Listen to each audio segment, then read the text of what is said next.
What's happening, everybody? You see the title of the video, what we're going to talk about today. And this took me a very long time, to understand. And ever since, I've kind of learned this and I've, started applying it to myself and just all my actions, and the way that I'm moving forward. And I think you guys should do this too. And that's why I'm going to talk about it. But let me explain something. Almost every successful person out there, business person, somebody that's making a lot of money, they're making a lot of moves. They might not be the richest person in the world, but they can support themselves. They're running their own businesses. They all have this same quality. None of these guys are smarter than you. Maybe in a few, small niches or something. Some of them might be a little bit smart. You got to have some type of smarts. But honestly, you don't have to be that smart, because the one quality that they have is they will move no matter what the circumstances are. Whether they know anything or they know everything, they keep moving. Almost every single business person I've ever worked with, and I always ask them for advice. Like, what's the one piece of advice that you would give me, to start my own entrepreneurial journey? Every single one of them say, just go, just act, just do it. Everything that's worth doing is worth doing poorly. That's like the most common thing they'll say.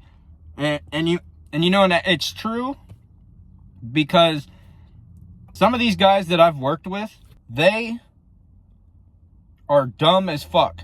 And I mean that in the sense of common sense.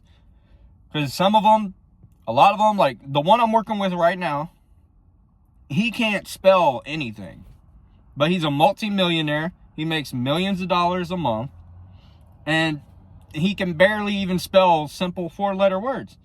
When he's texting me, I get so irritated. Because he can't spell anything. And it's not like, like saying yours and you are. It's like literal words that he's just misspelling. Like the word wait. Hold on, wait a second. W-A-T-E. Why? Right?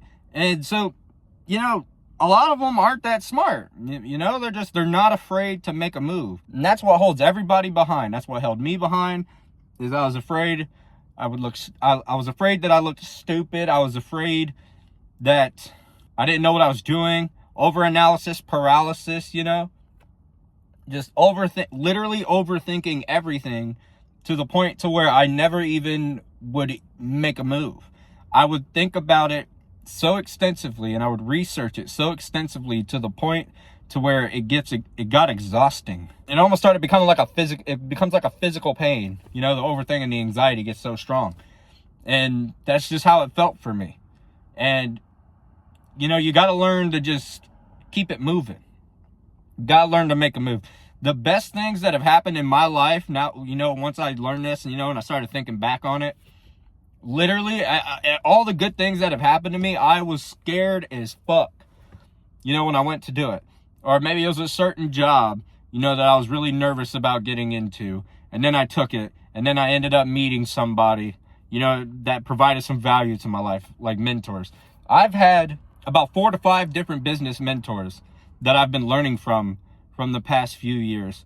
And I would never be put into that opportunity if every time my brain told me, don't ask them, they're going to say you're stupid, they don't have the time for you. If I would have listened to that every single time, I never would have got any of that guidance. And even if, I've had some tell me that they don't have the time to give me, which is fine. Business people are busy. Successful people are busy. Entrepreneurs are busy. They stay working all the time. Like the one that's mentoring me right now, he will work for 20 hours. He'll sleep for 2 hours, get up and do this shit again. Now, am I able to do that? No, I'll be honest. I'm not capable of doing that. I probably, actually, let me rephrase. You shouldn't talk about yourself that way. I could do it. Am I willing to do it? No. Because my body just doesn't work that way. He's able to do it, and he says he doesn't really feel that tired, but he drinks like 8 energy drinks a day. So I think he's just lying. I think he's lying to himself.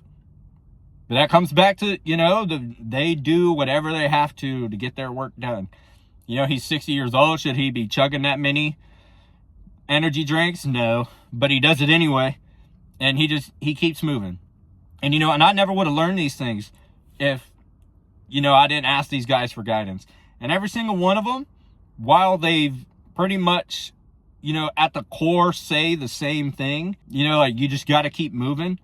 All of them have kind of like explained it in different ways. And that helps you like open up your mind to it and just understanding that, it really is possible. If you put your mind to it, it's possible to just do anything. And if you just dive into it and give it your 100%, that's all that matters.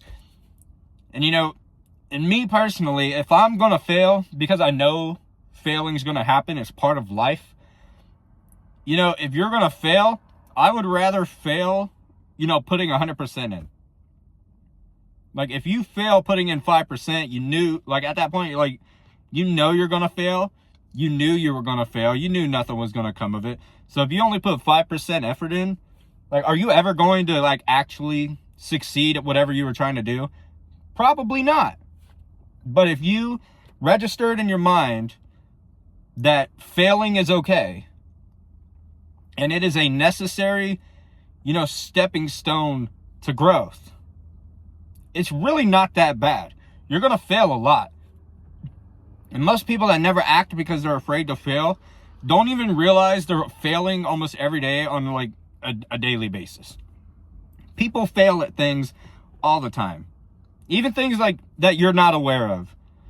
Like you fail, but life keeps moving. Your life has never stopped. Like failure's everywhere.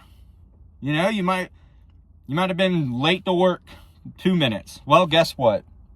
In terms of being at work on time and being an on-time employee, you fucking failed that day. Okay? And as long as you haven't done it like 100 times in a row, is anything like bad actually going to happen? No. It was only 2 minutes. Are they really going to give a shit? No. Except for like those like factories and just, certain places where they operate on a very strict like point system, which that shit sucks. I've worked in places like that before where you can be like their model employee and just certain circumstances out of your control came into your life. So now you're at like 4.5 points out of 5. And you clock in 45 seconds late because somebody was going too slow in front of you. And next thing you know, you lost your job. Even if you're the best employee, and they'll tell you like, man, we love you, but just you hit your points and we got to let you go. Right. So everybody fails all day, every day. It's you constantly fail, whether you realize it or not. You just don't focus on it because it's not at the front of your mind. If you learn to put failure at the front of your mind, not in a negative way, but if you have it there and realize like, oh my God, I failed. That's what I need to focus on. Some people are so scared of failing, they either try their hardest not to fail, and then they fail even harder because when you try not to fail, it's the nature of the game. More failure comes in. So that's all I wanted to get at. I'm kind of rambling at this point, but just know, no entrepreneur is smarter than you. None of them are better than you. They just have the quality to just keep moving and not let life hold them back and not let life stop them from the things that they want to do. You learn how to do that, you would be surprised at how quickly you're going to see your whole life turn around. So with all that being said, guys, I'm going to talk to you guys later. I hope you guys have a good weekend. Peace.